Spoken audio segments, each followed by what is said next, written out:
পথেরও মাথায় কে পড়ে আছে কর্তামশাই? বাঁধনের বিধি করতে তার কাগজ কলম কি কাজে লাগলো দেখি।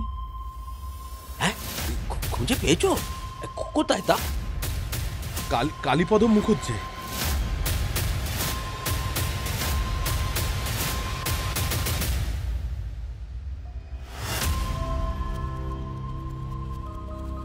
একজন মানুষ যখন মারা যায় তখন তার মনের চাপা অনুভূতিগুলো কোথায় যায় বলুন তো? কোথায় যায় তার দুঃখ, কষ্ট, যন্ত্রণা? সব কি তার সাথেই শেষ হয়ে যায়, নাকি বারবার ফিরে আসে ভয়াবহ চেহারায় মৃত্যুর ওপার থেকে? বিভা ক্যাফেতে আজ শুনবেন সৌমিকদের কলমে কালীগুণিন সিরিজের নতুন গল্প আপাই ঘাতকের আগমন। গল্প পাঠে কৌশিক। আজ দ্বিতীয় তথা অন্তিম পর্ব।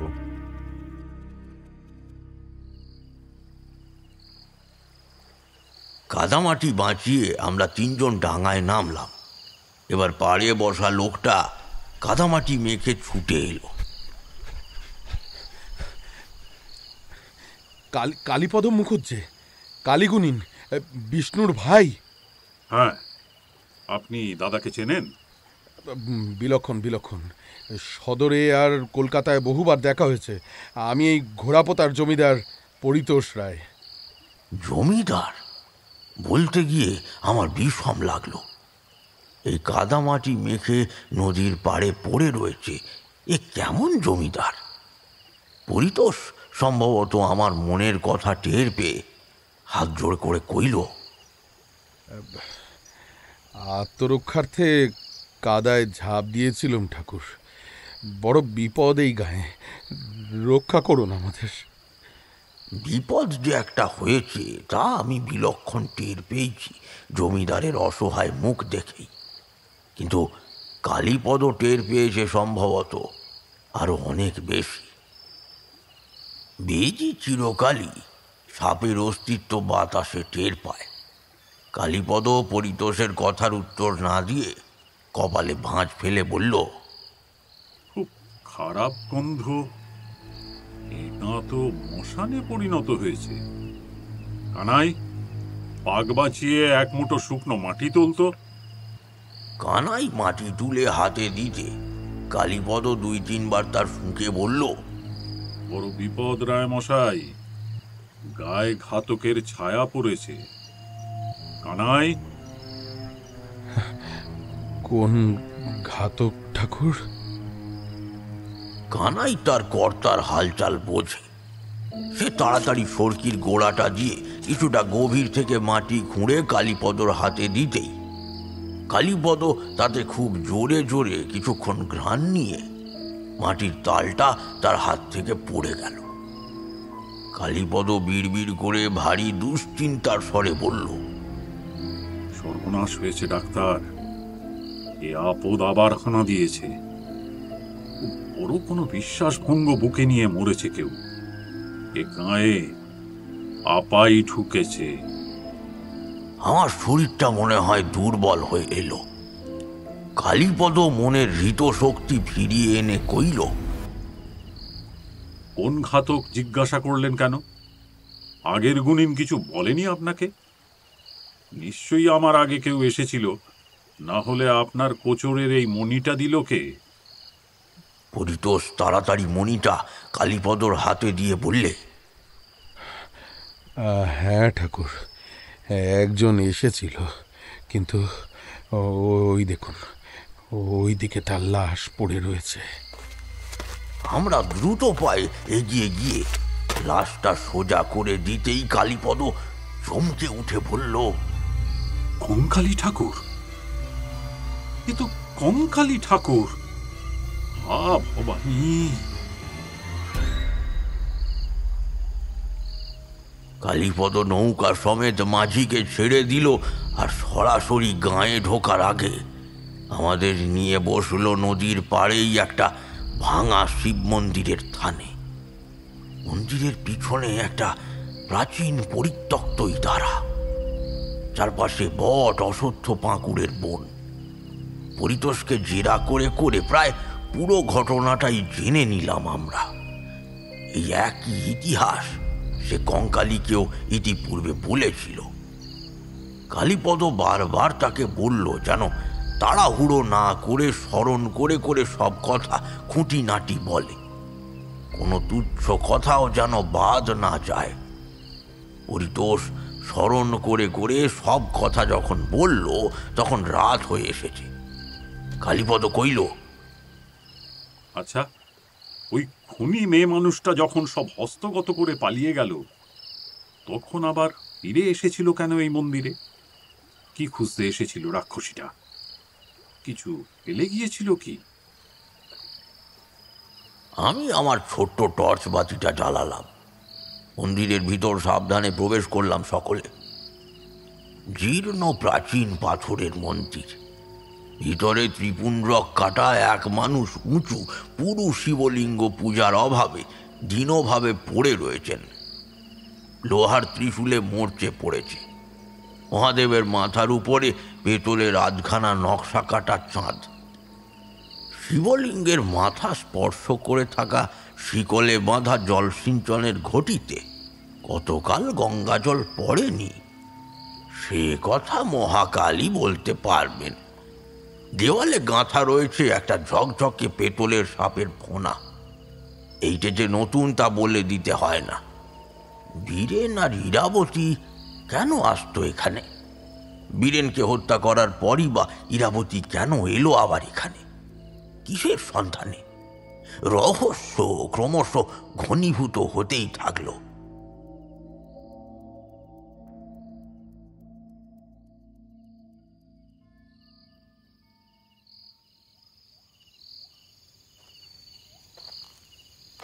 কালীপদ জমিদার বাড়ির পানে যেতে যেতে সকলকে একসঙ্গে থাকতে বলে দিয়েছে, কেউ যেন দলছুট না হয়, আর সকলকে গা বন্ধনও করিয়ে দিয়েছে। যাওয়ার পথে হঠাৎ একটা কুটিরের সামনে এসে থমকে দাঁড়িয়ে দুইবার শ্বাস নিল কালীপদ। তা দেখে পরিতোষ কইল, ঠাকুর ঠাকুর, এই কুটিরেই কঙ্কালী গুণিনকে থাকতে দিয়েছিলাম। আপনি কাল সকালেই ওনার মৃতদেহ সসম্মানে ভূমিস্থ করার ব্যবস্থা করবেন। ডাক্তার, আলোটা জ্বালো একবার, কুটিরে ঢুকবো। দাঁড়াও, আগে আমি ঢুকি। বাগডমরুর বাঁধন দেওয়া রয়েছে। সাধকের মৃত্যুর পর এ বাঁধন আর কার্যকর থাকে না, তবু সামান্য ক্ষমতা তো থাকেই। ভেতরে ঢুকেই মনে হলো এই ঘরে যেন খণ্ডযুদ্ধ হয়ে গিয়েছে একটা। সব কিছু ছড়ানো ছেটানো এলোমেলো একেবারে। একটা তামার ঘটি থেতলে গিয়েছে। কিছু কাগজপত্র ছড়িয়ে রয়েছে। মালা, রুদ্রাক্ষ, ভস্মাধার, করটি সব একেবারে ছড়িয়ে রয়েছে। ছাদের থেকে একখানা দড়ি দিয়ে ঝোলানো রয়েছে একটা শীষ লণ্ঠন। মেঝেতে একখানা প্রকাণ্ড কুণ্ডলি পাকানো সাপের ছবি। মেঝে জুড়ে অজস্র আঁকি বুকি আঁকা, চার কোণে দিক নির্ণয়ের জন্য পূর্ব, পশ্চিম, উত্তর, দক্ষিণ লেখা। এক বিন্দু থেকে আর এক বিন্দু জোড়া দিয়ে কিছু চিহ্নিত করেছিল কঙ্কালী। কালীপদ কপালে ভাঁজ ফেলে বেরিয়ে আসছিল, আবার ঘুরে বলল, বাঁধনের বিধি করতে তার কাগজ কলম কি কাজে লাগলো দেখি। এই বলে ভিতরে গিয়ে দুটো কাগজ তুলে আমার পানে কটমট করে চাইতেই আমি তাড়াতাড়ি টর্চের হলুদ আলো ফেললাম তাতে। কালীপদ লেখাগুলো পড়ে বিস্মিত হয়ে পরিতোষের দিকে চেয়ে বলল, কান্তপুরীর তিলি শাশুড়ি, সে তো রবি ঠাকুরের কবিতা না? বিশ্বাস হয় না। বললেই হলো, আলবাত এ কবিতা রবি ঠাকুরের। তা নয়, এইটেও যে গুণিন মনে করে লিখে রেখেছে তা বিশ্বাস হয় না। এটা এটা পাগল ঠাকুরদাস বলেছিল কিন্তু আমাদের। তবে আপনি সেটা বললেন না কেন? এই যে কোন চারটে শিশু নাকি সব জানে, তারপর কোথায় নাকি বিরাট জ্যামিতি বাক্স রয়েছে। হ্যাঁ, জ্যামিতি বাক্সের কথা আমি বীরেনের মুখেই শুনেছিলাম ঠাকুর। তার নাকি একটা অনেক বড় জ্যামিতি বাক্স দরকার গণনার কাজে, সেইটাই তৈরি করছিল সে। কিন্তু কোন বাচ্চাদের কথা বলা হয়েছে তার জানা সম্ভব নয়। ঠাকুরদাস হয়তো জানতো, আমি জানি না। আর ঠাকুরদাসের বলা এই কথাগুলোর কি আদৌ কোনো তাৎপর্য রয়েছে বাবা ঠাকুর? সে তো এমন অসংলগ্ন কথা আকচারই বলে থাকে। আপনি কি আগে কঙ্কালী গুণিনকে চিনতেন রায়মশাই? আগে না, মানে নাম শুনেছিলাম, কিন্তু সামনাসামনি কখনো আগে। আমি চিনতাম বলেই বলছি যে সে যখন আলাদা করে লিখে গিয়েছে তখন সে নিশ্চয়ই কিছু একটা সন্দেহ করেছিল। ফেরার পথে পরিতোষও আমার মতোই এই হেঁয়ালি ভাঙার নিষ্ফল চেষ্টা করতে করতে চলল। আমরা এগিয়ে চললাম জমিদার বাড়ির দিকে। বেশ কিছু সময় হেঁটে যখন জমিদার বাড়িতে পৌঁছেছি, একজন পাইক এসে পরিতোষের কানে কি যেন বলল, আর পরিতোষ মাথায় হাত দিয়ে আর্তনাদ করে উঠল। হায় ঈশ্বর, এ কি সর্বনাশ হলো! আমি ব্যস্ত সমস্ত হয়ে কইলুম, কি হয়েছে রায়মশাই? গুণিনকে বধ করে বীরেনের খিদে মেটেনি। যাবার পথে নিরীহ ঠাকুরদাসকে ছিঁড়ে খুঁড়ে হত্যা করে গিয়েছে। সে পাগল মানুষ, কারুর কোনো ক্ষতি করেনি ঠাকুর। কঙ্কালী ঠাকুর ঠিকই বলেছিলেন, বীরু আর আমার ছেলে নেই। সে পিশাচ, সে দানব। তার সর্বনাশ হোক, সর্বনাশ হোক তার। পরিতোষ টোলে পড়ে যাচ্ছিল, কানাই ধরে ফেলল। রাতে যৎসামান্য আহারের পর কালীপদ বলল, একটা বিষয় কিছুতেই মিলছে না রায়মশাই। বীরেনের প্রেতাত্মা এই যে প্রত্যেক শিকারের মৃতদেহে কাজল আর রঞ্জনী চিত্রিত করে তাকে নারী সাজায়, এটা হয়তো কোনো নারীর প্রতি তার তীব্র ক্ষোভের ফল, তাই তো? তাই তো মনে হয় ঠাকুর। বেশ, কিন্তু তাতেও তো একটা বিরাট ফাঁক থেকে যাচ্ছে। এটা হলে ধরে নিতে হয় যে বীরেনের প্রেতাত্মা খুব ভালোভাবেই জানে যে তার হত্যাকারিণী আসলে তার প্রেমিকা ইরাবতী। তাই যদি হয়, তবে সে আপনাদের হত্যা করছে কেন?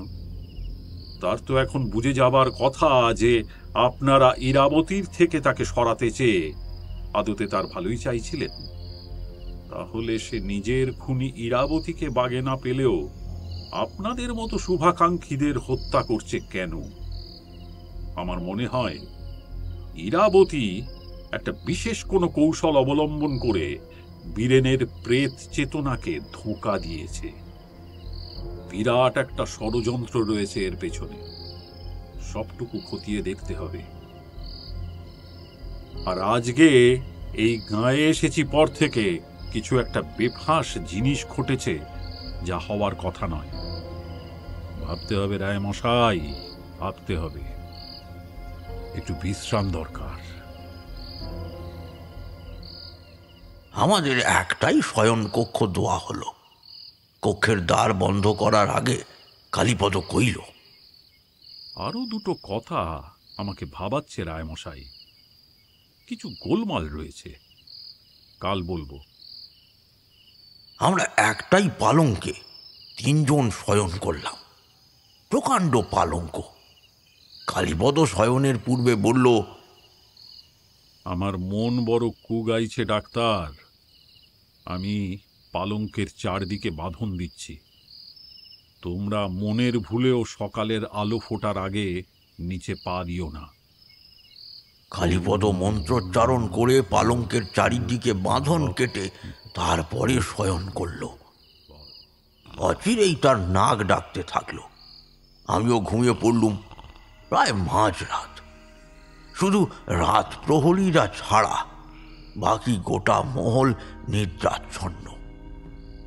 একটা দশাসই ছায়ামূর্তি একটা চুবড়ি হাতে একেবারে বিড়ালের মতো নিঃসাড়ে উঠে এলো দোতলায়, আর নতুন 3 অতিথির শয়নকক্ষের জানলা দিয়ে উঁকি দিয়ে গরাদের ভিতরে বেতের চুবড়ি উপর করে দিল। চুবড়ির ভিতর থেকে একটা ভয়াল দর্শন শঙ্খচূড় সাপ কিলবিল করে ছিটকে এলো ঘরের ভেতর। হাতটাই সরে গেল জানলা থেকে। সেই হিংস্র জীব প্রথমটাই মেঝেতে ফোঁস করে ঘুরে বেড়ালো শিকারের আশায়। তারপর পালঙ্কের উপরে জীবিত প্রাণীর সন্ধান পেয়ে সে নিজের ফোনাকে একেবারে 5-6 হাত ঠেলে তুললে ঘুমন্ত মানুষগুলোর মাথা অবধি।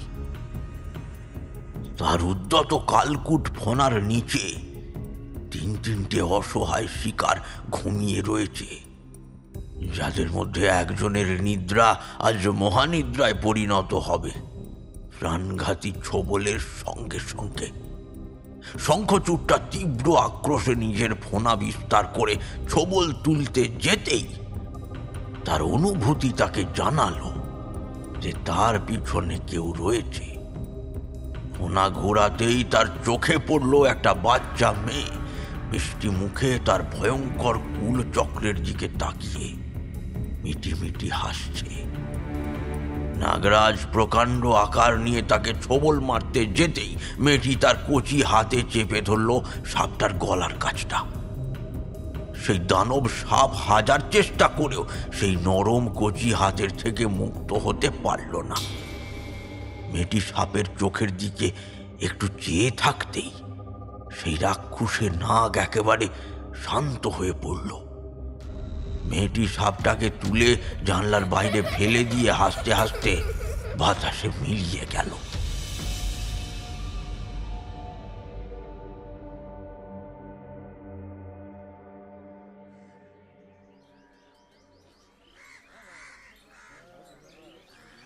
সকালের আলো ফুটতেই মহা গোলমালে ঘুম ছুটে গেল।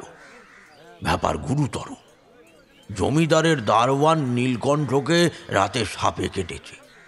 তার নীল হয়ে যাওয়া শরীরটা কাঠ হয়ে রয়েছে একেবারে। নীলকণ্ঠের দেহকে ঘিরে অজস্র কর্মচারী জমা হয়েছে। পরিতোষ রায় হতবুদ্ধির মতো বসে রয়েছে দেখে কালীপদ তার কাঁধে হাত রাখল। পরিতোষ বিহ্বল ভাবে তাকালো, কিন্তু কোনো কথা কইল না। কালীপদ ধীরে ধীরে কইল, নীলকণ্ঠ বেঈমান ছিল রায়মশাই। সে আমাদের হত্যা করার জন্য সাপ ছেড়ে দিয়েছিল নির্ঘাত আমাদের শয়নকক্ষে। আমি শোবার আগে ষটচক্র বাঁধন দিয়ে শয়ন করেছিলাম। এই বাঁধনে দেবী শ্মশান তারা স্বয়ং গণ্ডি পাহারা দেন। কেউ যদি কোনো রকম মারণ কৌশল প্রয়োগ করে তবে সেই কৌশল তার দিকেই ফিরিয়ে দেন দেবী। এই নীলকণ্ঠই আমাদের ঘরে নির্ঘাত সাপ ছেড়ে এসেছিল, তাই সর্পাঘাতেই থাক সে কথা। আমি 2 দিনের জন্য এই গায়ে বাঁধন দিয়ে দেব। এই 2 দিনে বীরেন্দ্র আর কাউকে হত্যা করতে পারবে না। যা ভাবার এই 2 দিনে আমাকে ভাবতে হবে। আর হ্যাঁ, এই মহলে যখন আমাদের ওপর প্রাণনাশের চেষ্টা হয়েছে তখন এখানে আমরা আর থাকব না। বরং ওই ঠাকুরদাস পাগলের বাড়িটা তো ফাঁকাই রয়েছে, সেখানে এককালে ওই শয়তানি মেয়ে মানুষটাও থাকতো বললেন। আমরা সেখানে গিয়েই উঠব। দেখি যদি কিছু সূত্র পাই। যেমন আপনার ইচ্ছে ঠাকুরমশাই। আর হ্যাঁ, আজ সন্ধ্যায় আপনি এবং আপনার যত পাইক পেয়াদা লেঠেল দারবান সবাই এই মহলে উপস্থিত থাকবেন। আমি এই মহলে আলাদা বাঁধন দেব। আজ সন্ধ্যায় আপনাদের মধ্যে একজনকে শিকার বানাবে বীরেন্দ্র। আমার হিসেব তাই বলছে। আমরা সন্ধ্যায় আসবো আবার বাঁধন দিতে।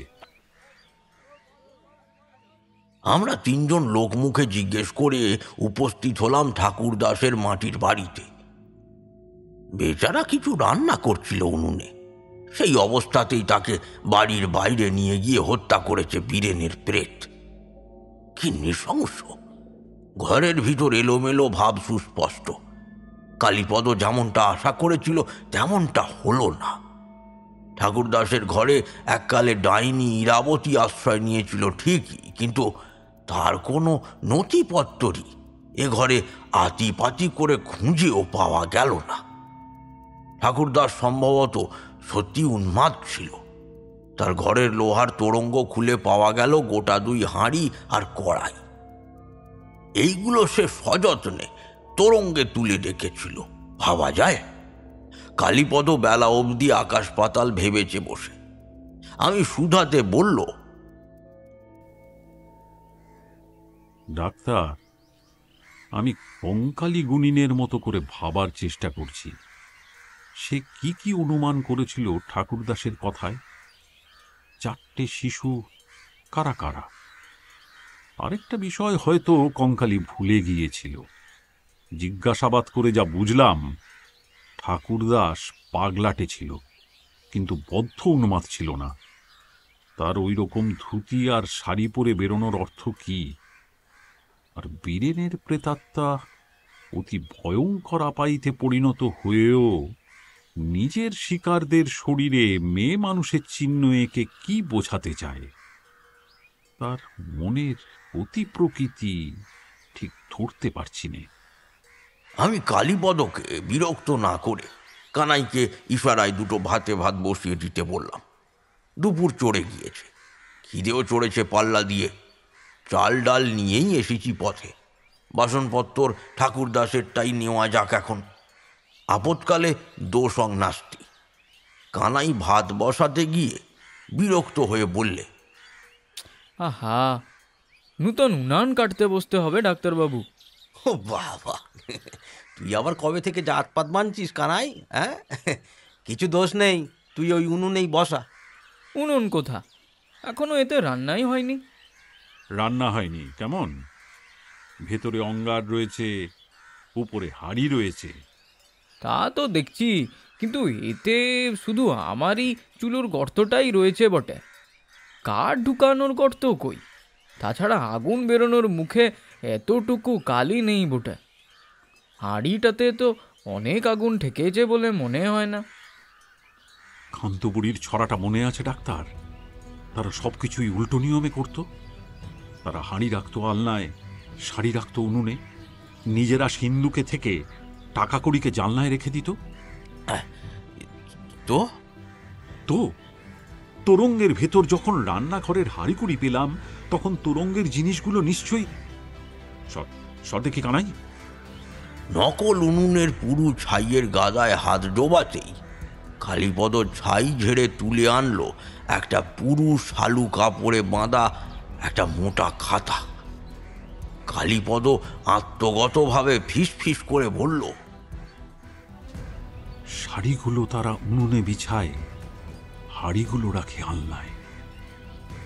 যেখানে দেখিবে ছাই উড়াইয়া দেখো ঠাই, পাইলেও পাইতে পারো।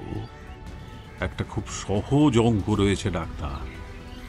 গণনার সারমর্ম একেবারে সরলীকরণ করে বোঝানো হয়েছে, কিন্তু কোনো একটা বড় সড় জ্যামিতি বাক্সের কথা বলা আছে। এখানা না পেলে তো সমীকরণটা কাজে আসবে না।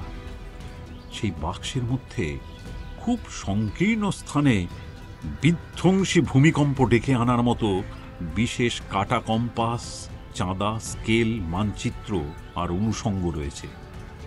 সেইটে পাই কোথায়? আর একটা নাগরাজের কথা বলা রয়েছে। সেই নাগরাজকে বিয়ের বাঁধনে বাঁধলেই ধ্বংসকারীর ভাগ্য খুলে যাবে। নাগরাজ, তার আবার বিয়ের বাঁধন? আর ধ্বংসকারীর ভাগ্য খোলা মানে তো পৃথিবীর সর্বনাশ। প্রান্তরে পড়া গেল দেখছি। কাঁটা কম্পাস আর বাকিগুলো তবু একরকম জ্যামিতি বক্সে এঁটে যাবে, কিন্তু স্কেলটা নিয়েই ভাবছি। স্কেলটাই বা না আটার কি আছে? জমি জরিপের কাজ আমিও দেখেছি, তাদের বাক্সেও পেতলের স্কেল থাকে। তুমি কি আমাকে বোকা পেলে ডাক্তার? তা নয় দাদা, কিন্তু এই বীরেন আর ইরাবতীর গণনাটা কিন্তু জমি নিয়ে ছিল না। তারা ক্ষুদ্র পরিসরে ভূমিকম্প সৃষ্টি নিয়ে কাজ করছিল।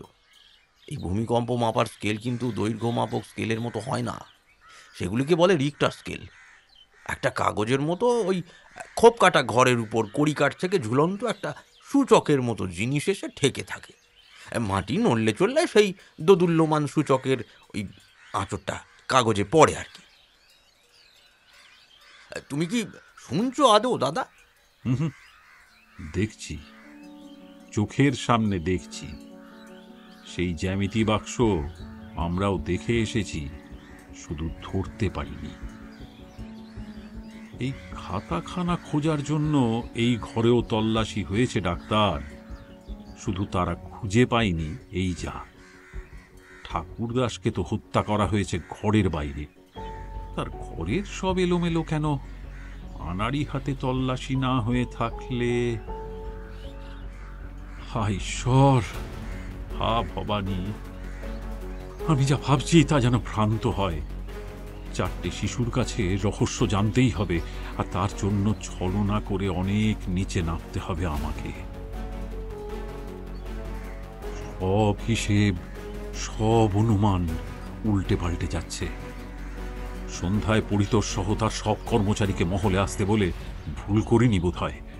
তুমি আর কানাই তাদের পাহারা দেবে, আমি একটু বেরোবো তখন একা বাচ্চাগুলোর খোঁজ করতে।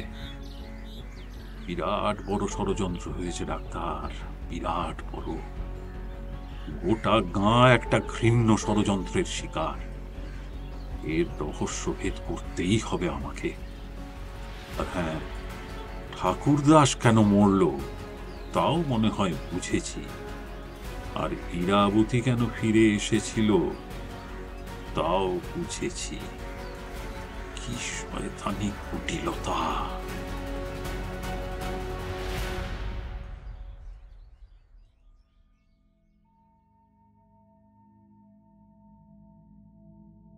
সন্ধে নামা অবধি কালীপদ অত্যন্ত বিমর্ষ, মনমরা হয়ে রইল।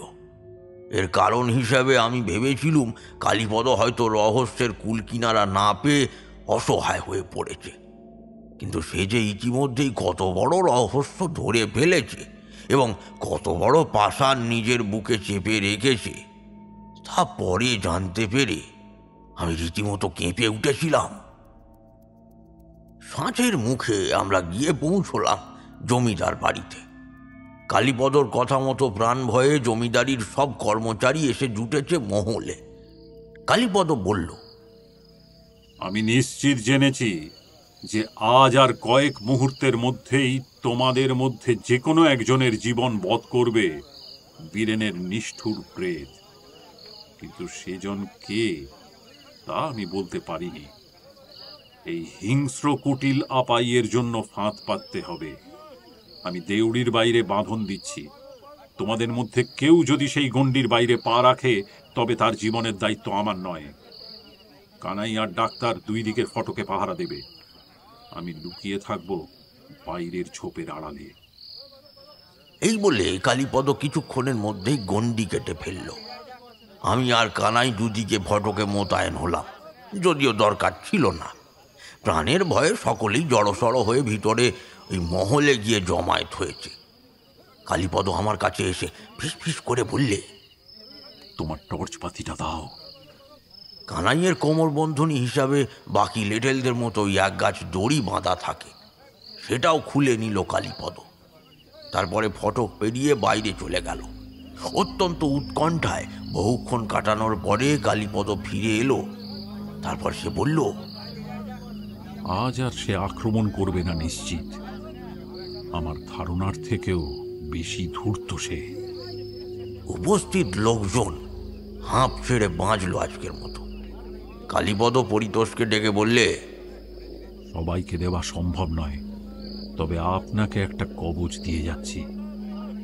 কঙ্কালির দেওয়া দৈব নুড়িটার মতো এটাকেও কাছছাড়া করবেন না। এটা থাকতে কোনো অশুভ শক্তি আপনার ধারে কাছে ঘেঁষলেও প্রাণ বধ করতে পারবে না। এ হলো ভৈরব কবচ। আজ রাতটা বড় বিপদের রায় মশাই, খুব সাবধান।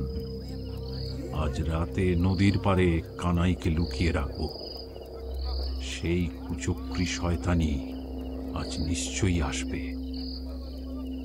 আপনি সব কথা সহ্য করতে পারবেন না হয়তো রায়মশাই, তবে একটা ভয়ঙ্কর ষড়যন্ত্র হয়েছে এই গাঁয়ের মাটিতে। সবটুকু এখনো উদ্ধার হয়নি, তবে করে ফেলব। পরিতোষ কিছুই বুঝতে না পেরে আমার পানে অসহায়ভাবে চাইল। আমার বিব্রত অবস্থানটাও পরিতোষের চেয়ে কোনো অংশে কম নয়, কিন্তু সেটা স্বীকার না করে আমি গম্ভীরভাবে আশ্বাসের ভঙ্গিতে হাত দেখালাম তাকে। স্থানোচিত অভিনয়ের একটা মহিমা আছে। পরিতোষ আমার সেই গম্ভীর অভিনয়ে অনেকটাই আশ্বস্ত হয়েছে, তা মুখ দেখেই বুঝলাম। আমরা ঠাকুরদাসের ঘরে ফিরে এসেছি। পরিতোষ রায় আমরা না চাওয়া সত্ত্বেও হাঁ হাঁ করে কিছু অন্ন ব্যঞ্জন সঙ্গে দিয়ে দিয়েছে। কানাই সরকিটা শান দিয়ে নিয়ে বললে, এখনই বেরোবো নদীর পাড়ে, কি লক্ষ্য রাখতে হবে বলে দিন কর্তা বাবা। হ্যাঁ রে কানাই, তোর কি ভয় ডর বলে কিছুই নেই রে? এই ঘাতকের বদ্ধ ভূমিতে তুই আমার এক কথায় নদীর পাড়ে রাত কাটাতে রাজি হয়ে গেলি। কোথাও যেতে হবে না তোকে, আজ দরকার নেই। আজ রাতটা খালি পেটেই থাকতে হবে তিনজনকে। পরিতোষ রায় আতিথেয়তা করে খাবার দিয়েছে ঠিকই, কিন্তু আজ রাতে খালি পেটে থাকাটাই জরুরি। কারণ রাতে কোনোভাবেই বড় বাইরে বা ছোট বাইরেতে যাওয়া চলবে না। মরণ ওত পেতে রয়েছে বাইরে। আমার বুকটা একেবারে ছ্যাঁত করে উঠল। আমরা কিছুক্ষণ কথাবার্তা কয়ে পিদিম নিমিয়ে শুয়ে পড়লাম। আমি কি একটা সুদনোর আগেই কালীপদ একটু বিষণ্ণভাবে কইল, বুঝলে ডাক্তার, শুধু জেলখানাতেই নয়, আমাদের মনের ভেতরেও একটা করে গুমঘর আর কয়েদখানা থাকে। কত এককালের চেনা মুখগুলোকে কয়েদ করে রেখে দিই। তারা ছটফট করে স্মৃতিতে ফিরে আসার জন্য, কিন্তু আমাদের দুর্জয় অভিমানের বজ্র আটুনি ভাঙতে পারে না।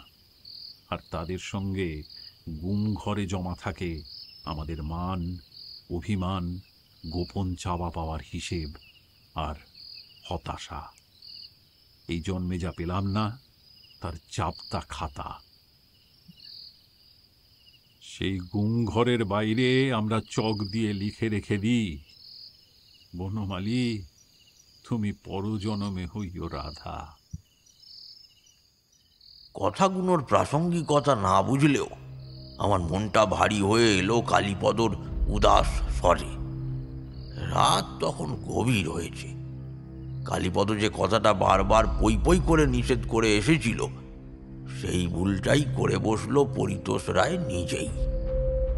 গভীর রাতে দুইজন পাইক সুবোধ আর হরিকে নিয়ে সে হনহন করে ত্রস্ত পায়ে এগিয়ে চলেছে ঠাকুরদাসের কুটিরের পানে। বড় জরুরি দরকার, সকালে গেলে অনেক দেরি হয়ে যাবে। তার হাতে জপমালার মতো ধরা রয়েছে কালীপদর দোয়া ভৈরব কবচটা। তার দৃঢ় বিশ্বাস এই কবচ থাকতে কেউ তার প্রাণবধ করতে পারবে না। কিন্তু সে এটাও বিস্তৃত হয়েছে যে কালীপদ পই পই করে কাউকে বাইরে বেরুতে নিষেধ করেছিল আজকে। রায়বাটি থেকে ঠাকুরদাসের কুটিরে আসতে একটা বট অসত্যের বন পড়ে। পাইক দুজনের হাতে ঘষা কাঁচের নিবু নিবু লণ্ঠন।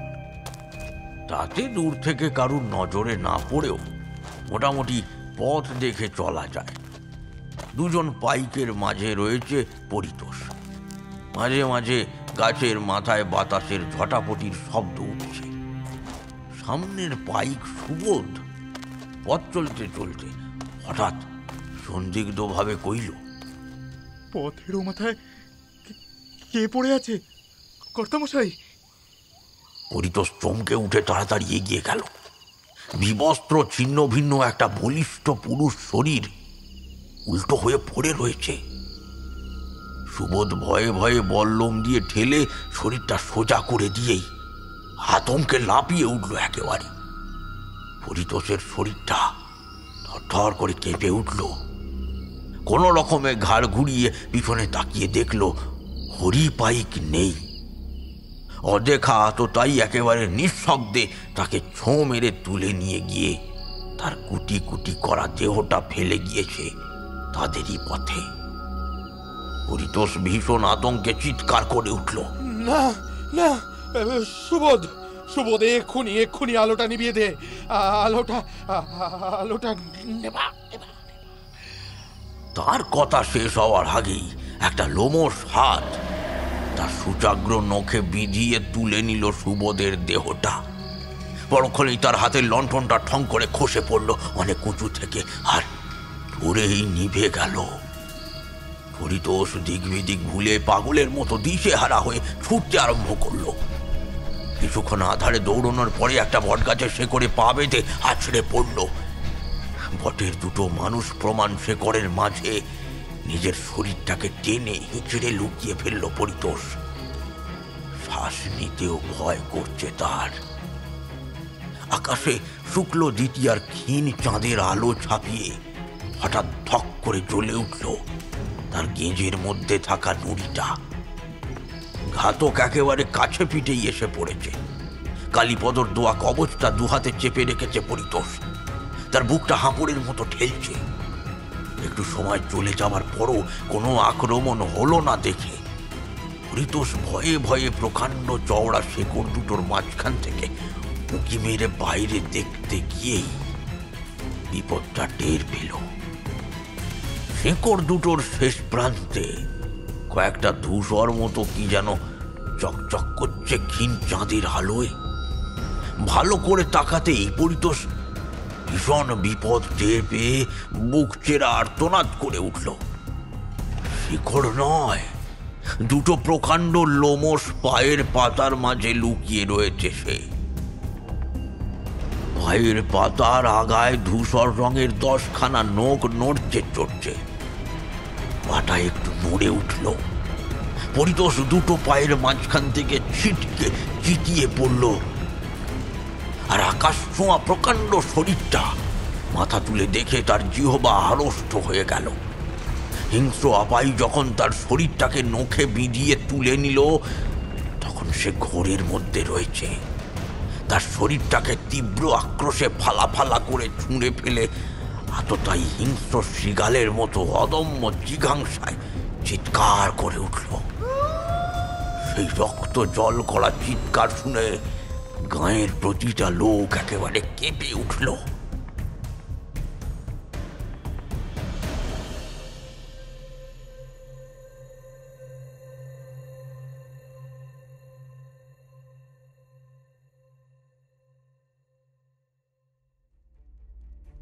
প্রভাতে পরিতোষ রায় এবং 2 পাইকের ভয়াবহ মৃতদেহগুলো যখন আবিষ্কার হলো, তখন গাঁয়ের লোকেদের আতঙ্কের সীমা রইল না।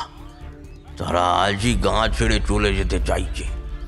যাদের চলে যাওয়ার সংস্থান নেই, তারা অন্তত কিছুদিন কোনো বন্ধু লোকের বাড়ি চলে যেতে চাইছে। কালীপদ তাদের বুঝিয়ে সুজিয়ে নিরস্ত করে কইল, আর একটা দিন সময় দাও আমাকে। একটা প্রকাণ্ড জ্যামিতি বাক্সের সন্ধান আমি পেয়েছি কাল রাতেই। সেইটিকে আজ সন্ধ্যার কিছু পরে একসাথে জমায়েত হয়ে যদি নিশ্চিহ্ন করে গুড়িয়ে ফেলি, তবে তৎক্ষণাৎ এই ঘাতকও বিদায় নেবে। আজ সাঁঝ পেরিয়ে রাত হবার পর এ গায়ের প্রতিটি বাচ্চা বুড়ো মহিলা গিয়ে জড়ো হবে নদীর ঘাটের থেকে অনেকখানি দূরে গাঁয়ের সীমান্তে যে টিলাটা আছে তার উপরে। বাকি কথা তখন বলবো। কালীপদর কথার অর্থ সেদিন অর্ধেক প্রজাই বোঝেনি। জ্যামিতি বাক্স মানেটাও বোঝেনি, কিন্তু কালীপদর নাম তারা সকলেই শুনেছে। একে ডাক সাইডে গুণিন, তাই স্বয়ং একজন জমিদার। তাই তার কথা কেউই অগ্রাহ্য করতে সাহস পেল না। তারা সমস্বরে সম্মতি জানালো। সাঁঝ নামার আগে মূল পথ ছেড়ে বনবাদার আর ঝোপঝাড় ভেদ করে কালীপদ আমাদের নিয়ে পৌঁছালে নদী পাড়ের জীর্ণ মন্দিরটার কাছে। চারিদিকটা দেখে নিয়ে কালীপদ দ্রুত পায়ে ঢুকে পড়ল মন্দিরে, তার হাতে জাবদা খাতাটা। আমি বললাম, এইখানে লুকিয়ে নজর রাখবে ইরাবতীর যাওয়া আসার নৌকোর উপর? জ্যামিতি বাক্স ভেঙে দেওয়ার খবর ছড়িয়ে দিয়ে তাকে গায়ে পা রাখা টোপ দিয়েছে, সে বুঝতেই পারছে। কারণ না, আসলে অমন কিছু তো আমরা খুঁজেই পাইনি। পেয়েছি ডাক্তার, পেয়েছি। তুমি উলন্দুরি স্কেলের কথাটা না বললে সত্যি পেতুম না। কাল সবাইকে প্রাণের ভয় দেখিয়ে সন্ধ্যায় জমিদার বাড়িতে আটকে রেখে আমি এর খোঁজেই বেরিয়েছিলাম, যাতে ইচ্ছে থাকলেও তোমাদের নজরদারি থেকে কেউ আমায় পিছু না করতে পারে। হ্যাঁ, খুঁজে পেয়েছো? কোথায় তা? তোমার সামনেই ডাক্তার। এই মন্দিরে খুঁজে দেখো, সব আছে যা একটা জ্যামিতি বাক্সে থাকে। এই বলে ঠেলা দিয়ে ভারী শিবলিঙ্গটার মুখটা অন্যদিকে ঘুরিয়ে ছেড়ে দিতেই সেটা আবার ঘড় ঘটাং করে নিজের জায়গাতেই ফিরে এলো। আমি প্রথমে হতবাক, তারপরে ব্যস্ত, তারপরে নীরব, বিস্মিতভাবে চারিদিকটা মেলাতে শুরু করলাম। বীরেন্দ্র ইরাবতীর মানচিত্রের কাজে ব্যবহৃত সেই তেকাঠি কাঁটাটি হল মহাদেবের ত্রিফলা ত্রিশূল।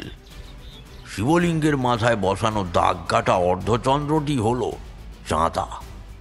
শিবলিঙ্গটি নিজে হল উত্তর দিকে মুখ করে থাকা ভারী চুম্বকের কম্পাস।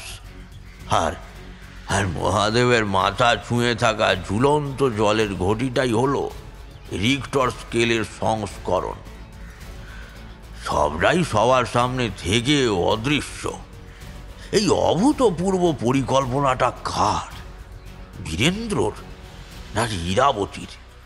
প্রাচীন মন্দিরকে একটুও বিকৃত না করে তাকে কি চমৎকার যান্ত্রিকভাবে ব্যবহার করেছে তারা। আমি ঢোক গিলে শুধালাম,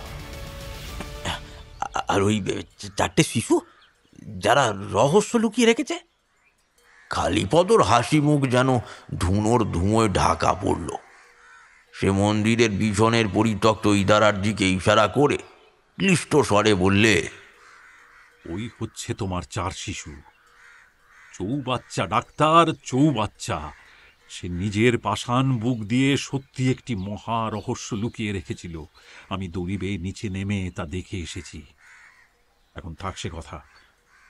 কালীপদ দ্রুত হাতে খাতাটা খুলে একটু পড়ে নিয়ে মন্দিরের দেওয়ালে বসানো সেই পেতলের সাপের ফোনাটার কাছে এগিয়ে গিয়ে বললে, নাগরাজের বিয়ে। আচ্ছা, বিয়ে বলতে তোমার মনে কি ছবি আসে ডাক্তার? আমি কি করে জানবো? আরে, বিয়ের ছবি বলতে কি দৃশ্য আসে তোমার মনে? দৃশ্য? এই ধরো, টোপর মাথায় বর আর বউ সানাই বাজছে।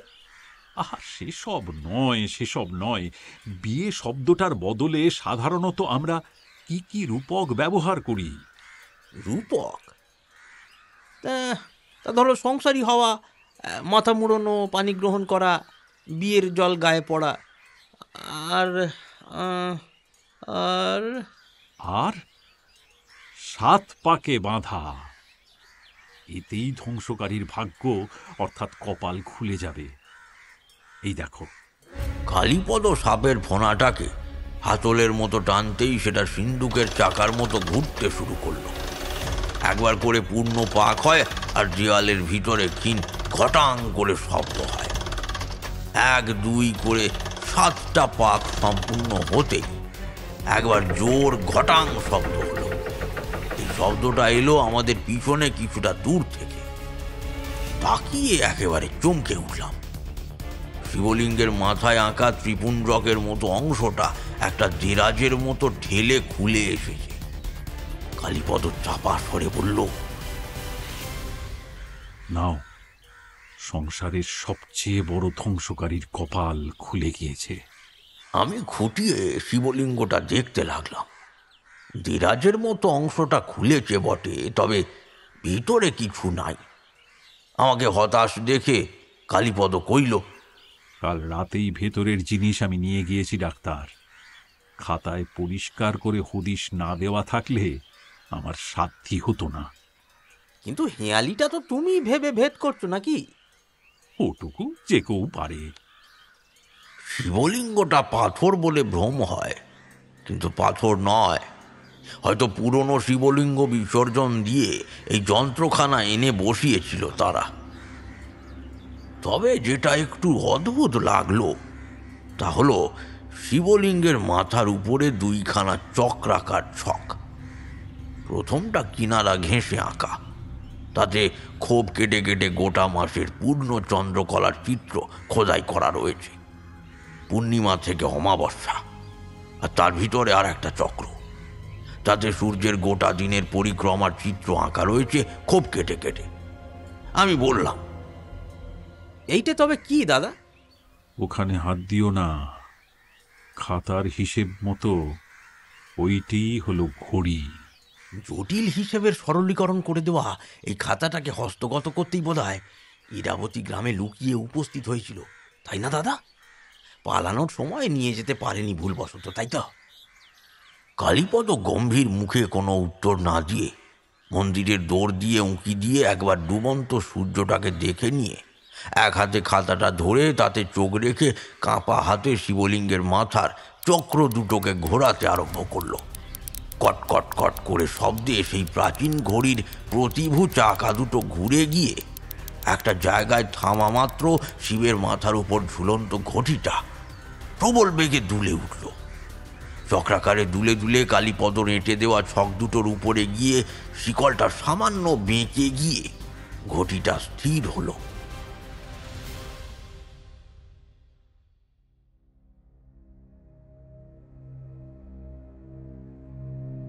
সন্ধ্যা নেমে গিয়েছে। কালীপদ আমাদের হাত ধরে কিছুটা দূরের একটা ঝোপের ভিতরে আত্মগোপন করল। অনেক দূরের টিলার দিকটায় আবছা আবছা অজস্র আলোকবিন্দু চোখে পড়ছে। গ্রামবাসীরা কালীপদর কথা মেনে রওনা হয়ে গিয়েছে টিলার দিকে। সেই দিকে তাকিয়ে আমার বুকটা একটা অজানা অথচ চেনা আশঙ্কায় দুরু দুরু করে উঠল। তবে কি কালীপদর মুখের একটা রেখাও নড়ছে না, কিন্তু দীর্ঘকাল সঙ্গে থাকার সুবাদে আমি জানি তার মনের ভিতরে ঢেউ আছাড় খাচ্ছে। বহুক্ষণ দাঁড়িয়ে মশার কামড় খেয়ে আমি যখন বিরক্ত, হঠাৎ একটা ক্ষীণ শব্দ পেয়ে সতর্ক হয়ে দেখলাম একটা ঘোর কৃষ্ণবর্ণ ছোট নৌকা এগিয়ে আসছে ঘাটের পানে। কালীপদর শরীর টান টান হয়ে উঠল। নৌকা ঘাটে এসে ঠেকতেই নৌকার রশি ঘাটের একটা আংটার দিকে ছুঁড়ে দিয়ে নৌকো থেকে লাফিয়ে ঘাটে যে মেয়েটি নামলো তার হাতের লণ্ঠনে তার রূপ দেখে মোহিত হয়ে গেলাম। কি অপূর্ব সুন্দরী মুখ, উন্নত গ্রীবা, কাঁদবে নেমেছে একরাশ চুলের ঢল, কিন্তু তার চোখে মুখে সতর্ক বিড়ালের দৃষ্টি। সৌন্দর্যের সঙ্গে যখন হিংস্রতা এসে মেশে তখন বোধহয় এমনই দেখতে হয়। দূরের আলোগুলো তার চোখেও পড়েছে। সে খবর পেয়েছে নবাগত গুণিন সকলকে দূরের টিলায় চলে যেতে বলেছে। সে জানে সেই গুণিন কাল সকালেই এই মন্দির ভেঙে ফেলবে। বড় বেশি জেনে গিয়েছে সেই ধূর্ত গুণিন এত অল্প সময়। এতটা সে ভাবেনি। সে গতকাল রাতেই আসতো, কিন্তু গুণিনটা বলেছিল যে তার লেটেলটা নাকি রাতে লুকিয়ে পাহারা দেবে নদীর ঘাটে। আজ যেভাবেই হোক সব সংকেত চেঁচে পুঁচে তুলে নিয়ে যেতে হবে। মন্দিরের দিকে সতর্কভাবে পা বাড়ালো মেয়েটি। মেয়েটা মন্দিরের ভিতরে পা রাখতেই কালীপদ কানাইয়ের কানে ফিস ফিস করে বলল, যা বলেছিলাম তোকে, সাবধানে যা। গিয়েই আগে মুখ মাতবি, তারপর হাত পা বেঁধে ওখানেই ফেলে আসবি। দেরি করবি রে হতবাখা। কিন্তু কর্তা বাবা, আমি পুরুষ মানুষ হয়ে মানে... কোনো দোষ নেই কানাই। আমি হংসীতান্ত্রিকের শিষ্য কালীপদ বলছি, এই অন্যায় নয়। যা বলছি তুই তাই কর। কানাই আর দ্বিরুক্তি না করে কোমরের দড়িটা খুলে নিয়ে ধীর পায়ে এগিয়ে গিয়ে মন্দিরের ভিতরে ঢুকল। একটা হালকা ঝটাপটির শব্দ, একটা ভোঁতা শব্দ আর ক্ষীণ গোঁ গোঁ শব্দ কানে এলো। একটু পরেই কানাই বেরিয়ে এসে কালীপদর দিকে একটা অদ্ভুত দৃষ্টিতে চাইতেই কালীপদ বলল, বনমালী তুমি? আর বাক্য ব্যয় না করে আমরা ঊর্ধ্বশ্বাসে দৌড় দিলাম টিলার দিকে। হাঁপাতে হাঁপাতে টিলায় এসে উঠে যখন দম নিচ্ছি বুক ভরে, তখনই মনে হলো মাটিটা হালকা দুলে উঠল। মন্দিরের ভিতরে বাঁধা পড়ে রয়েছে এক বিশ্বাসঘাতক। ক্ষীণ চাঁদের আলোয় মন্দিরের দৌড়ে এসে দাঁড়ালো আর একটা ভয়ঙ্কর রাক্ষসে অপচ্ছায়া। ভিতরের বন্দি তাকে দেখা মাত্র বুক ফাটা আর্তনাদ করতে চাইল, কিন্তু বাঁধনের ভিতর দিয়ে গোঁ গোঁ শব্দ ছাড়া আর কিছুই বেরোলো না।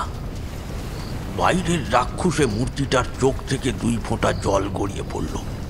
সে একবার শিবলিঙ্গের ছকটার দিকে চেয়ে দেখল, তারপর অনেক দূরের টিলাটার মাথায় জমা হওয়া পিঁপড়ের শাড়ির মতো লোকগুলোর মধ্যে একটি মূর্তির উদ্দেশ্যে নিজের বিকৃত লোমশ হাত দুটো জড়ো করে প্রণামের ভঙ্গি করে বাতাসে মিলিয়ে গেল।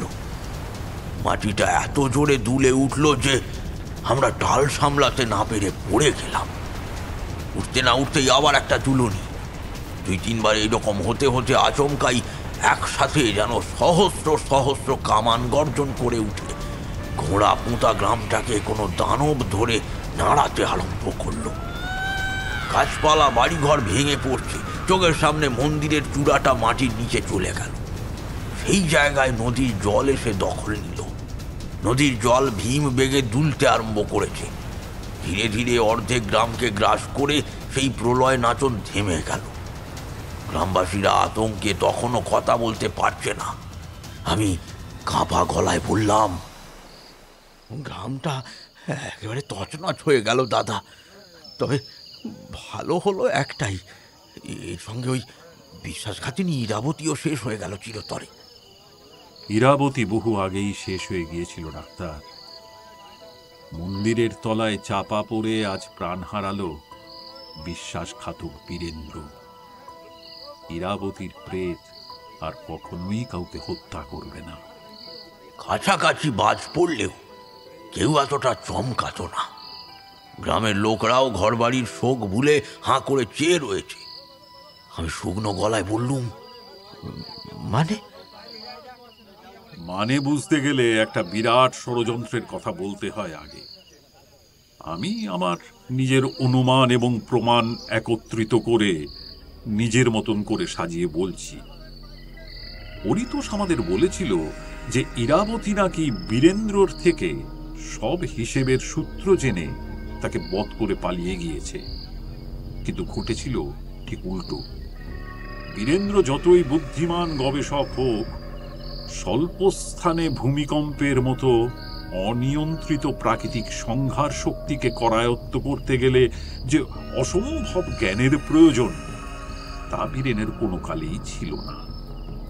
এখানে বিফল মনোরথ হয়ে বসে থাকার পর যখন ইরাবতীর সঙ্গে তার আলাপ হয়, তখন কিছুদিনের মধ্যেই বীরেন্দ্র টের পায় যে মেধায়, মননে, গণিতে এই মেয়ে তার থেকে শতগুণে গিয়ে। বীরেন্দ্র তার সঙ্গে ভালোবাসার অভিনয় শুরু করল। যখন মোটামুটি আবিষ্কারের কাজ শেষ হয়ে এসেছে, তখনই বীরেনের কুটিল মনে বদবুদ্ধি খেলে যায় যে একবার যদি ইরাবতী কাউকে নিজের আবিষ্কারের কথা বলে দেয়, তবে ভবিষ্যতে বীরেন কখনোই তার গবেষণা চুরি করলেও নিজের নামে চালাতে পারবে না। ব্যাস, ইরাবতী হত্যার ছক তৈরি হয়ে গেল।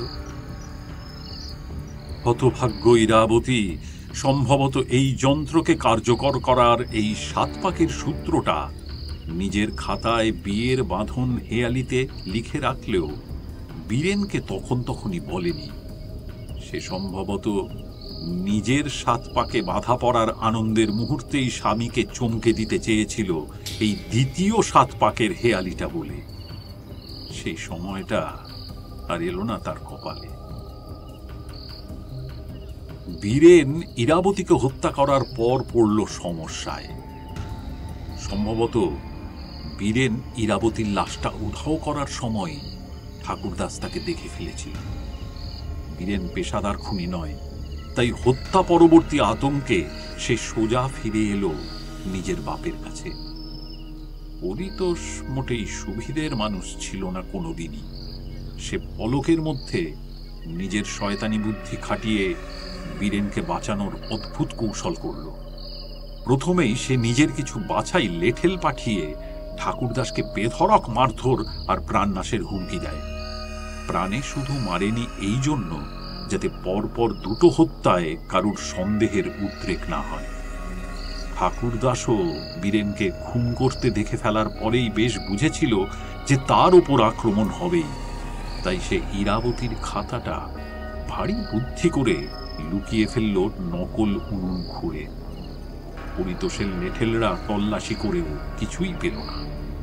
ঠাকুরদাস চাইলে পালাতেই পারত, কিন্তু সে ইরাবতীকে নিজের মেয়ের মতোই ভালোবাসত, তারই মূল্য দিতে হয়েছে তাকে।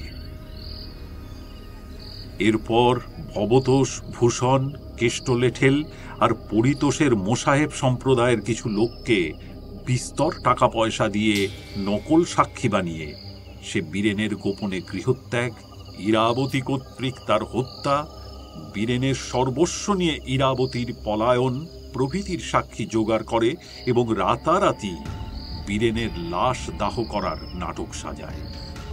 গোটা গাঁয়ের লোক চিত্রাত্রিতের মতো এই ভয়ানক ইতিবৃত্ত শুনছে। গাঁয়ের বৃদ্ধ রাধিকাচরণ বললে, হ্যাঁ ভগবান, মেয়েটাকে আমরা এমন ভুল বুঝলাম ঠাকুর। এ পাপের ক্ষমা নাই। কিন্তু তার মৃতদেহ কোথায় ফেলেছিল বীরেন? কালীপদ আঙুল তুলে দূরে দেখিয়ে কইল, মন্দিরের পেছনের পরিত্যক্ত পাথরের চৌবাচ্চাতে। কিন্তু বীরেনই যে হত্যাকারী সেটা কখন বুঝলে? ঠিকঠাক বুঝিনি, তবে গোলমাল একটা ছিলই। বীরেন যদি অত নিঃশব্দেই পালাতে চাইবে, তাহলে ওই নীরব রাতে ওই রকম ভাবে তার বাপের অত ভারী ফটো ফ্রেমকে আছাড় মেরে ভাঙে কখনো? ওই বাজখাই শব্দেই তো সবাই ছুটে আসবে। আসলে পরিতোষ রায় খুব চালাকি করে গল্প সাজাতে গিয়েই চিত্রনাট্যে ভুল করে ফেলে। আরো আছে, যখন আমরা কঙ্কালীর কুটির থেকে জমিদার বাড়ির দিকে আসছিলাম, তখন ঠাকুরদাসের কথার প্রসঙ্গে পরিতোষ বলে ফেলে যে সে কথা আর জানা যাবে না। ঠাকুরদাস হয়তো জানত, আমি জানিনি। ঠাকুরদাসের প্রতি এই আগাম অতীতকালের প্রয়োগ কেন? তখনও তো আমরা জানতাম না যে ঠাকুরদাসের হত্যা হয়েছে, নাকি পরিতোষী নিজের লোকজনকে আগে ভাগেই আদেশ দিয়ে রেখেছিল ঠাকুরদাসকে নিকেশ করার। কারণ ঠাকুরদাসকে নিয়ে কঙ্কালীর মনে প্রশ্ন জাগতে শুরু করেছিল। আমিও ইচ্ছে করেই সেই রাতে এমন কিছু ষড়যন্ত্রের আভাস পরিতোষকে দিই, যার ফলে সে ভীষণ শঙ্কিত হয়ে সেই রাতেই আমাদের হত্যা করতে নীলাম্বরকে পাঠায় সাপ দিয়ে। কিন্তু সে হয়তো ভুলে গিয়েছিল যে আমি একজন তান্ত্রিক। কিন্তু কর্তা বাবা, আপনি আমাকে সেদিন নদীর পাড়ে যেতে হবে বলে যেতে দিলেন না কেনে? আর আপনার কবজ থাকতেও পরিতোষকে মরতে হলো কেনে? যাই হোক, দুটো ফাঁদ একসঙ্গে পেতেছিলাম রে। এক, তুই মোতায়েন থাকবি শুনে বীরেন সেই রাতে কিছু লোপাট করতে মন্দিরে আসেনি। আর দুই, তুই থাকবি না শুনেই উৎফুল্ল হয়ে পরিতোষ তার দুই লেঠেলকে নিয়ে আমাদের হত্যা করতে রওনা হয়ে গিয়েছিল রাতেই।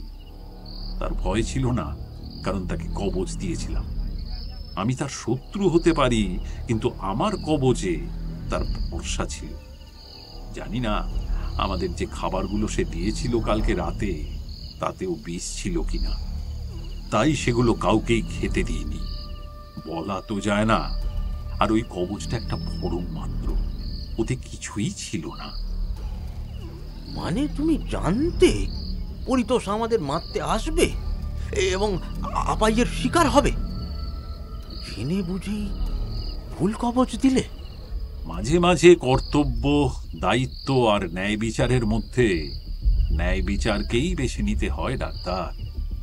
জীবনে খুব কমই আসে এমন পরিস্থিতি, কিন্তু যখন আসে তখন ন্যায় বিচারকেই বেছে নিও। কঙ্কালী রহস্যের আভাস পেয়েও নিজের তান্ত্রিক ধর্ম পালনেই জোর দিয়েছিল, রহস্যের গভীরে ঢোকেনি, তাই তাকে মরতে হলো। আমিও তন্ত্রবিদ, কিন্তু মানবতার উপর, সত্যের উপর কোনো ধর্ম নাই। সত্যই শিব। কিন্তু কিন্তু ঠাকুর, এ লখাই যে পরিষ্কার দেখেছে ইরাবতী দিদিমণি নদীর ঘাটে নেমেছিল। হ্যাঁ হ্যাঁ, তাকে চড়ও মেরেছে। তাহলে সেইটা? সে ঠিকই দেখেছে, আবার একই সঙ্গে ভুলও। আমরাও একটু আগে এ নৌকো থেকে ইরাবতীকেই নামতে দেখেছি। আসলে আমাদের মনের অতি বড় জটিল। চেনা কারুর মুখ চিনতে পারলেই আমরা আর কোনো সাদৃশ্য মিলিয়ে দেখতে চাই না। আর বীরেন যেটা পড়েছিল সেটা হলো ইরাবতীর মুখোশ, যেটা ইরাবতী ব্যবহার করত জঙ্গলে কাজ করার সময় বাঘের ভয়ে। সেটা অবিকল ইরাবতীরই মুখের মতো দেখতে ছিল। সেই জন্যই সে লখাইকে চড় মেরেছে, চুল ধরেছে, কিন্তু মুখে একটাও শব্দ করেনি, কারণ গলা নকল করার বিদ্যা তার ছিল না। চুলটা ছিল নকল পরচুলা। কানাই তাকে বাঁধতে গিয়েই নিশ্চয়ই টের পেয়েছে। একটা মেয়ে মানুষ, তাই লণ্ঠন হাতে নৌকো করে চলেছে, অথচ তার অত বড় চুল খোলা রেখেছে, এ কিঞ্চিত সন্দেহের কথা বটে। বিপজ্জনক কাজের আগে চুল বেঁধে নেওয়াই বুদ্ধিমতীর কাজ। ইরাবতী বারে বারে তার শিকারের মুখে প্রসাধন দিয়ে বোঝাতে চেয়েছিল এই ষড়যন্ত্রের কথা। সে বেছে বেছে তাদেরই মেরেছে যারা মিথ্যা সাক্ষ্যে জড়িত ছিল। শেষ প্রশ্ন, বীরেনকে তো ইরাবতীও বধ করতে পারত, কানাইও পারত, তা ভূমিকম্প আনার কি দরকার ছিল? ছিল ডাক্তার, ছিল। কানাইকে বিনা দোষে হত্যা করতে দিতে পারিনি। আর ইরাবতী যদি বীরেনকে মারতেই পারত, তবে সে আজ অথবা আগের দিন বীরেন গায়ে পা রাখা মাত্রই বধ করত। সে পারবে না, আমি জানি ডাক্তার, তুমি বুঝবে না। আর এই সর্বনাশা সংহারক যন্ত্রের শিকড় কত দূর অব্দি তারা প্রথিত করে গিয়েছে আমি জানি নে। তাই এই আপদ যাতে ভবিষ্যতে আর কোনো দুষ্ট হাতে না পড়ে, তাই এই ধ্বংসটুকু আবশ্যক ছিল। রহস্যভেদ হলো ঠিক, কিন্তু আমাদের বুকে একটা 10 মণি পাথর চেপে রইল যেন। বলছি কি, আপনাদের এই জমিদারিটা সরকারের অনুমতি নিয়ে আমি নিয়ে নিচ্ছি। আপনাদের 3 বৎসরের খাজনা আগাম মাফ করলাম। নিজেদের নতুন সংসার, নতুন গ্রাম সাজিয়ে নিন। প্রজারা সমস্বরে হৈ হৈ করে উঠল।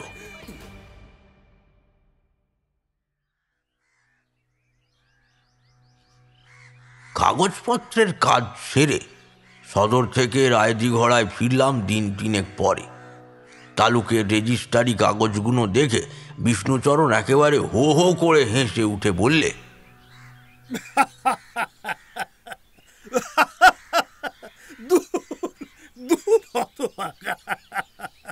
কি বাউন্ডুলের পাল্লায় যে পড়েছ বৌমা, কি আর বলি।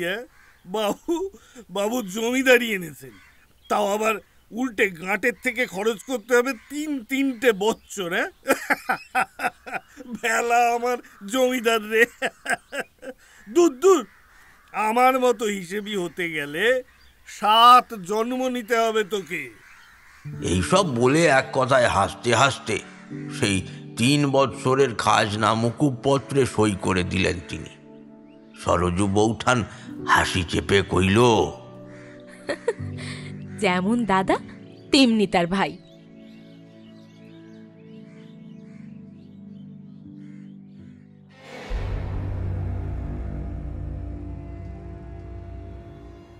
শুনছিলেন কালীগুণিন সিরিজের গল্প আপাই ঘাতকের আগমন, দ্বিতীয় তথা অন্তিম পর্ব। গল্প পাঠে ছিল কৌশিক। অন্যান্য চরিত্রে ডাক্তার কৌশিক, কঙ্কালী ঠাকুর ইন্দ্রনীল ভাদুরী, পরিতোষ অভিষেক, ভূষণ মলয়, দারোগা কুন্তল, কানাই লিও, মন্দাকিনী রুবিনা, সরোজ বৌঠান বর্ষা, ভবতোষ ও ডুবুরি হ্যাপি, রাসবিহারী ও বিষ্ণুচরণ শুদ্ধ সত্য ঘোষ, হরনাথ পাইক ও মাঝি বাল্মীকি, রাধিকাচরণ ও ঠাকুরদাস সৌরভ সেন, লখাইয়ের ঠাকুমা ও দাসী কাব্যশ্রী, সুবোধ এবং অদ্ভুত কণ্ঠ সুযাত্র, বীরেন অর্কপ্রভ এবং কালীপদ মুখোপাধ্যায়ের ভূমিকায় নিহারেন্দু ব্যানার্জি। কভার ডিজাইন দীপক অধিকারী, আবহ ও সম্পাদনা শ্যাডো, প্রযোজনা বিভা পাবলিকেশন, নির্দেশনা টিম বিভা ক্যাফে। গল্পটা আপনাদের কেমন লাগলো জানাতে ভুলবেন না। যারা গল্প শুনছেন কিন্তু এখনো আমাদের চ্যানেল সাবস্ক্রাইব করেননি, প্লিজ সাবস্ক্রাইব করুন আর পেয়ে যান আমাদের চ্যানেলের সব নোটিফিকেশন সবার আগে। শুনতে থাকুন বিভা ক্যাফে, গল্প শোনার সঠিক ঠিকানা।